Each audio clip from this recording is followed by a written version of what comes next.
जे गंभीर स्वरूपाचे गुन्हे आहेत ते अद्यापपर्यंत सरकारने मागे घेतलेले नाहीत. आंदोलकावरील सरसकट गुन्हे मागे नाहीत असे गृह विभागाचे मराठा आरक्षण उपसमितीच्या बैठकीत स्पष्टीकरण दिलेले आहे. याबाबत आपली प्रतिक्रिया. सरकारनं त्याच वेळेस सांगितलेलं आहे की सरसकट या राज्यातले महाराष्ट्रभरातले सगळे गुन्हे मागे घेण्यात येतील, म्हणून त्यावेळेस आपण उपोषण सुद्धा मागे घेतलं होतं. सरकारनं दिलेल्या शब्दाप्रमाणे सरकार नक्की मागे घेईल आणि नाही घेतलं तर मी आहे ना, मी सगळे गुन्हे मागे होईपर्यंत मी शांत बसणारच नाही. गुन्हे तर सरसकटच सरकारला मागे घ्यावा लागणार आहे, पण तसा शब्द सुद्धा सरकारनं दिलेला आहे आणि त्यांनी जर घेतलेच नाही तर मी प्रचंड मोठं आंदोलन उभा करून महाराष्ट्रातले सगळे गुन्हे सरसकट मागे घेतल्याशिवाय शांत बसणारच नाहीये. परंतु यातला एक विषय सुद्धा खूप महत्वाचा आहे की गृह मंत्रालयानं देवेंद्र फडणवीस साहेबांना आणि त्या काळात शिंदे साहेबांना दोघांनी पण मला वाटतं जवळपास 1000-1500 गुन्हे होते, त्यापैकी अर्ध्यापेक्षा जास्त हे गुन्हे मागे घेतलेले. एक जर गोष्ट लक्षात घेतली तर सरकार एक गुन्हा सुद्धा साधा मागे घेत नाही, परंतु मी त्यांच्यावरती सातत्यानं आंदोलन करून करून मराठा समाजावरचे अर्ध्यापेक्षाही जास्त गुन्हे मागे घ्यायला लावले. जवळपास 800-850 पेक्षा जास्त गुन्हे वापस घ्यायला लावले. राहिलेले सुद्धा मी सगळे गुन्हे माघारी घ्यायला लावणार आहे.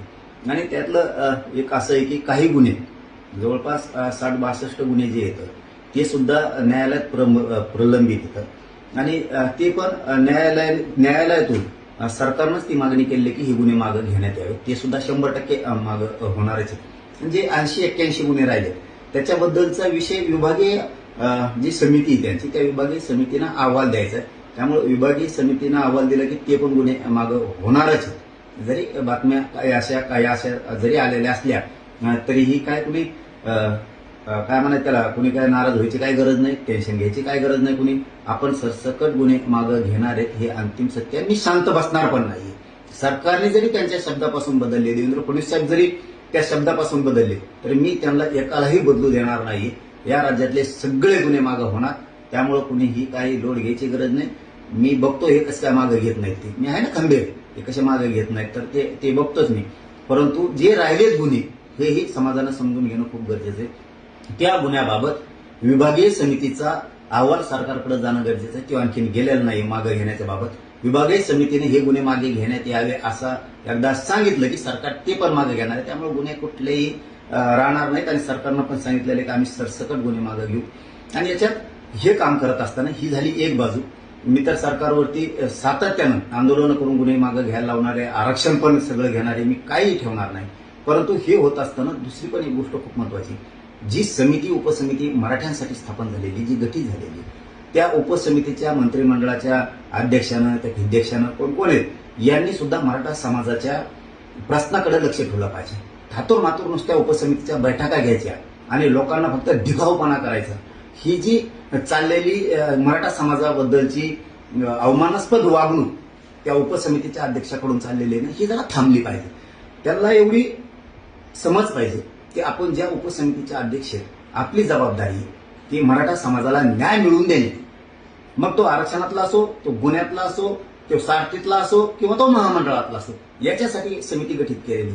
समिती आणि समितीचा अध्यक्ष याच्यासाठी गठीत केलेला नाहीये की ज्या लोकांना याची आवश्यकताच नाहीये अशा लोकांना विशेष निमंत्रण देऊन बोलवायचं आणि त्याच्याशी गप्पा मस्ती मारायच्या, विनाकारण काम न करणाऱ्या लोकांशी वेळ द्यायचा, विनाकारणच काहीतरी एकमेकाच्या लोक अंगावरती घालायचे, याच्यासाठी उपसमितीचा अध्यक्ष नसतो. उपसमितीचा अध्यक्ष याच्यासाठी असतो की मराठा समाजाच्या ज्या मागण्या आहेत त्या मागण्या न्याय देणे. ईडब्ल्यूच्या विद्यार्थ्याचं काय झालं, त्यांना का न्याय मिळत नाही, हे उपसमितीच्या अध्यक्षाचं काम असतं. मराठ्यांच्या अंगावरती घालणं याच्यासाठी उपसमिती केलेली नाही. तुमचा मात जिरवायसाठी नाहीये. तुमची मस्ती डोक्यातली मराठ्यांच्या डोक्यात घालायची, मराठ्यांच्या विरोधात झुंजायला लावायचे, याच्यासाठी उपसमिती नसते. एसीबीसीच्या विद्यार्थ्यांच्या निवडीच्या बद्दलचं काय, त्यांच्या अध्यक्ष पद निर्माण केलेत का? ते विद्युत सहाय्यक पोरं, आरोग्य सहाय्यकातले पोरं ते मरायला लागलेत, ईडब्ल्यूएस मधल्या पोरांचं काय, ते आंदोलन करतात, हे काम असतं. सारथीसाठी किती निधी लागतोय, किती विद्यार्थ्यांना शिष्यवृत्ती मिळाली नाही, हे उपसमितीच्या अध्यक्षाचं काम असतं. आणि मग माणसं पाठ थापलीत असते. आम्हाला तर त्यावेळेस खूप वाटलं होतं की खूप चांगला उपसमितीला अध्यक्ष लागलाय. आता मात्र मराठा समाजाच्या लेकराला 100% न्याय मिळणार आहे. परंतु मात्र त्यांनी उलट्या दिशेने उकणायला चालू केलंय. मराठ्यांच्या अंगावरती घालायची ही चळवळ सुरू केली. म्हणजे तुम्हाला प्रश्न सोडवायचे नाहीत, पण मराठ्यांच्या अंगावर घालायचे. यांनी तुम्ही कधीच मोठे होणार नाही. तुमच्या डोक्यात काही हवा शिरली असं की मी मराठ्यांचे प्रश्न दाबील, मराठ्यांच्या अंगावरती घालील आणि मग त्यातून आता तुम्ही रडणारच ना. तुम्हाला प्रश्न सोडताय ना तो उपसमितीचा अध्यक्ष झाल्यापासून मराठ्यांचे. मग काय करायचं? तर नुसतं मीडियात कलगीतुरा लावून द्यायचा मराठा. तुम्ही जिंकणार नाही, लक्षात ठेवा. तुम्ही खूप खोल चिखलात चाललात आता. तुमची ही जबाबदारी आहे. सारखेच्या विद्यार्थ्याची कसं काय शिष्यवृत्ती येत नाही? एनएमएसचा विषय काय आहे? किती डिप्लोमा होते ते का बंद पडले? का संख्या कमी केली विद्यार्थ्यांची? परदेशात किती विद्यार्थी आहेत? त्यांच्या पैशाचं काय झालं? का ओबीसीच्या धर्तीवरती ओबीसींना ज्या योजना आहेत त्या मराठ्यांना का नाही आहेत? बरं आहेत तर किती आहेत? का बंद पडल्यात? किती पडल्यात सारथीच्या? हे बघायचं अध्यक्षाचं काम नाही का उपसमितीच्या? नुसतेच बोलायचं मराठ्यावर चढून घालायचे. याच्यासाठी उपसमिती नाही अध्यक्ष नेमलेलं तुम्हाला. सारथीला महामंडळाला किती निधी पाहिजे? किती पोरांचे परतावे थांबलेत? एलवाय का बंद आहे? किती पोरं कर्जबाजारी झाले? हे बघायचं काम नाही का तुमचं? का नुसते मराठ्यांच्या अंगावरती घालायचं? असे बेचाव काम करायसाठी तुम्हाला उपसमितीचा अध्यक्ष नाही केलेलं. आज मराठा तुमची पाठ थापतात होतं. हाच माणूस मराठ्यांना न्याय देऊ शकतो. पण तुम्ही निकामी अशी चर्चा मराठ्यात जाऊ देऊ नका. आणखीन सांगतो, तुम्ही ते तसले चुगल्या लावायचं बंद करा. मराठ्याच्या अंगावर घालायचं. किती लोकांना त्रास आहे? महामंडळाच्या पोरांना किती त्रास आहे? अण्णासाहेब पाटील विकास महामंडळ बंद पडू नये. छत्रपती शिवरायांच्या अरबी समुद्रातल्या मार्काचा काय विषय? हे उपसमितीचं काम. प्रमाणपत्र राज्यात किती निघाले? शिंदे समिती काम करते का? आपण गॅजेटचं जे आर काढलाय हैदराबादच्या, त्याच्यानुसार कोणबी प्रमाणपत्र अधिकारी देत आहेत का? पोराच्या आता जूनमध्ये ऍडमिशन आहेत, त्यांना आता व्हॅलिडिटी लागणार आहेत. त्या व्हॅलिडिटीसाठी काय प्रक्रिया सुरू आहे महाराष्ट्रात? मराठवाड्यासह सगळ्या महाराष्ट्रात काय प्रक्रिया आहे? किती गुन्हे दाखल झालेत महाराष्ट्रात मराठा समाजाच्या लेकरावरती, खोटे गुन्हे? मग ते मागं घ्यायचं. हे उपसमितीच्या अध्यक्षाचं काम असतं. नुसतं बाळा चलवतो, कुंकडे बोलतो आणि येड्यात काढायचं काम मराठ्यांना चाललंय. तुमची खूप दिवस असली फसवणूक चालणार नाही. होय, तुम्ही आमचे प्रश्न सोडवा, आम्ही मराठी तुमची पाठ थापू की तुम्ही मराठा समाजाच्या उपसमितीचा अध्यक्ष झालात, आम्ही पाठ थापू. पण मराठ्याच्या अंगावरती सोडायचे, तसं पिसाळ्या कुत्र्यासारखं वागायचं जरा बंद करा. कारण याच्यामुळे माझ्या मराठा समाजाचं वाटलं होणार आहे. तुम्हाला काय मंत्रिपद मिळतील, जातील? तुम्हाला काय मराठ्यांच्यावर भरपूर कमवून बसलात तुम्ही. पण मराठ्यांच्या लेकराच्या अन्नात माती घालू नका. उपसमितीच्या अध्यक्षाला सांगतो, मराठ्यांच्या अंगावर सोडून उपसमितीच्या अध्यक्षांनी हे काम नाही करायचं. मराठ्याच्या समाजाच्या लेकराच्या अन्नात माती घालायचं. तुम्हाला कळत नाही का सगळे गुन्हे मागे झाले पाहिजेत म्हणून? खोटे गुन्हे दाखल करता. हे उपसमितीला समजत नाही का? विभागीय आयुक्ताला सांगून विभागीय अहवाल घ्यायचा. महाराष्ट्रातल्या सगळ्या विभागीय स्तरावरचे अहवाल घ्यायचे, गुन्हे मागे घ्यायचे. खटले कोणते प्रलंबित आहेत न्यायालयात, ते पटापट त्याचा तोडगा काढायचा. हे कळत नाही का तुम्हाला? कुणबी प्रमाणपत्रामुळे पोरांचं भविष्य शिक्षणातलं धोक्यात आलंय. हे कळत नाही का तुम्हाला? प्रमाणपत्र पटापट द्या. आमच्या नोंदी सापडलेल्या असून सुद्धा नुसतं मार्गदर्शन समितीकडे मागायला गेलेले वर्ष झालेत आणि खाली येत नाहीत. कोणत्या उपसमितीच्या बैठका घेता रे? कोणचे न्याय काढता? कोणचे न्याय दिलेत तुम्ही? बलिदान गेलेल्या कुटुंबाला नोकऱ्या द्या ना तुम्ही. आणखी याला उपसमितीचा अध्यक्ष नाही म्हणलं का? मराठाच्या समाजाच्या समितीवरती बसायचं आणि मराठ्यांच्या समाजाच्या लेकराचं वाटोळं करायचं. आज आमच्या मायमावल्यांचे कंपाळ उघडे पडले, तिकडं मराठा आरक्षणासाठी बलिदान गेले. का तुम्ही नोकऱ्या दिल्या नाहीत त्यांच्या? का त्यांना निधी दिले नाहीत राहिलेल्या लोकांना? तुम्ही MIDCत त्यांना नोकऱ्याला घेतो म्हणून सांगितलं होतं. का GR नाही काढला तुम्ही? काय कशाची उपसमिती रे? मराठ्यात भांडण लावायचं काम करता काय? त्याच्यात छातीबडी टाका तुम्ही. मराठी जर एकदा तुमच्या विरोधात बिथरले ना, उपसमितीचा अध्यक्ष झालात तुम्ही, जरा सुधरा. सातारा संस्थांचा कधी GR काढायचा तुम्हाला? लोकांना काय पागल समजायला लागले तुम्ही? आम्ही तुमचं वेळोवेळी ऐकून घेतो, होला हो करतोय. नाही, विखे पाटील साहेब आले आता मराठ्यांना न्याय देणार. आणि मराठ्यांना बी आशा लागली होती की आता उपसमितीवरती विखे पाटील बसलेत, आपल्याला न्यायच मिळणार. तुम्ही चाललेलं नुसतं पुढच्या वड्यात. आम्ही तुमचं काही ऐकून घेतलं म्हणजे का तुम्ही मराठ्यात वादा लावून देणार काय आता? ते पश्चिम महाराष्ट्राला जे आर का काढला नाही? काय कारण आहे तुमचं जे आर नाही काढायचा? कोणता मराठा उपसमितीचा अध्यक्ष झाला तुम्ही? मुख्यमंत्र्यांनी ती बरखास्त करून टाकावं. उपसमिती अध्यक्ष नको, अध्यक्ष नको. कुणबी आणि मराठा सेपरेट मंत्रालय स्थापन करा, म्हणजे आमचे प्रश्न मार्गी लागतील. काहीच काम करेनात होईल. शिंदे समितीला मुदतवाढ दिली. कुठं शिंदे समिती आली? कोणत्या नोंदी शोधायला लावल्या अधिकाऱ्याला? काय काय उत्तर देणार उपसमितीचा अध्यक्ष याच्यावरती? उपसमितीचा अध्यक्षाला फक्त बैठका घेता येतात, मराठीवर चढून घालता येते. हे कामासाठी आहे का उपसमितीचा अध्यक्ष? गुन्हे मागे घ्यायचे. किती दिवसाची प्रक्रिया सुरू आहे? काय करते उपसमिती?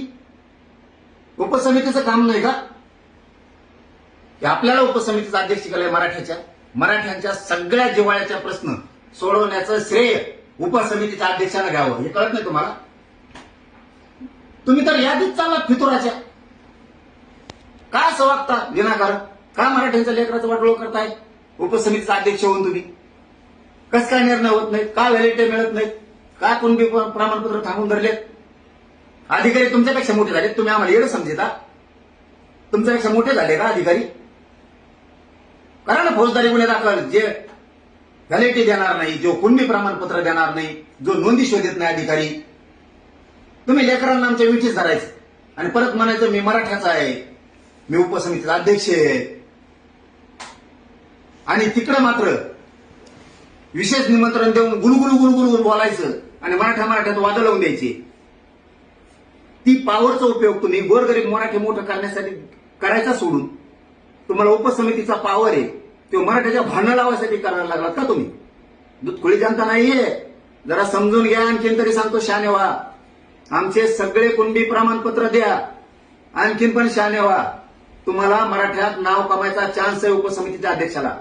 नाव खराब करून घेऊ नका, डाग लावून जाऊ नका मराठ्याला. सगळे कुणबी प्रमाणपत्र मराठवाड्यासह महाराष्ट्रातले द्यायचे सांगा. व्हॅलिडिटी टोटल द्यायचं सांगा, कारण पोरांचे ऍडमिशन आहेत आता. शिंदे समितीला रेकॉर्ड शोधायचं सांगा. हैदराबाद गॅजेटनुसार मराठवाड्यातल्या मराठ्यांना सगळ्यांना प्रमाणपत्र द्यायचं सांगा. का सांगत नाहीत तुम्ही? सातारा संस्थांचं गॅजेटियरचा जे आर काढून त्यांना आरक्षण द्या. जे पोरं एसीबीसी पासून ईडब्ल्यूएस पासून निवडी होऊन सुद्धा वंचित राहिलेत, त्यांचा प्रश्न निकाली काढा. ते रोज आंदोलन करतायत. हे नाही चालत तुम्हाला. गुन्हे किती आहेत ते गुन्हे सगळे मागे घ्या. पाठ थोपटून घ्या ना मराठ्यांकडून. आम्हीच नाव गाजवू तुमचं, या माणसानं मराठ्यांना न्याय दिलाय म्हणून. मराठ्यात किती गुन्हे झाले? चला घ्या माग. ही उपसमिती शिफारस करायला असती. उपसमिती नुसती दातोडं काढी. भांडणं लावण्यात तुम्हाला मोठे पण वाटतंय का मराठ्यात? हे कामं करा ना. हे कुणी करायची? बलिदान गेलेल्या कुटुंबाच्या लेकरं उघड्यावर पडले.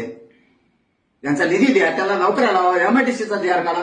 महावितरणचा काढतो म्हणले तुम्ही, तो काढला नाही. मराठ्यांचे पोरं रोज हेलपट्टे मारते. जाय कोर्टात, जाय सरकारकडं, आणि यांचे थातूर मातूर उत्तर या 12 दिवशी, या 13 दिवशी. ते पोलीस भरतीतले काही पोरांचे तसेच नियुक्त्या पडल्या, काही महावितरण मधल्या पडल्या, आरोग्य विभागातल्या पडल्या, त्या ग्रामविकास खात्यातल्या पडल्या. काही पोरं आरोग्य सेवक आहेत, त्यांचे विषय मागं पडलेत. काय कामं करता रे? सारथीला निधी देत नाहीत. कशी सारथी चालवायची? त्या महामंडळाला निधी देत नाहीत, नुसत्या मंजुऱ्या देत आहे. कसा विषय मागं पडल रे? काय करेल ती एमडी? काय करेल त्या महामंडळाचा अध्यक्ष? वेटीच धरलं तुम्ही त्या महामंडळाच्या अध्यक्षाला सुद्धा. तुमचं लय दिवस चालून देणार नाही मी. थोडे दिवस मजा बघतो तुम्ही सोडतात करायचे प्रश्न, मग दाखवतो तुम्हाला. सरकार बी कसं गुन्हे मागे घेत नाही ते बी बघतो मी, तुम्ही कसं काय मागे घेत नाही.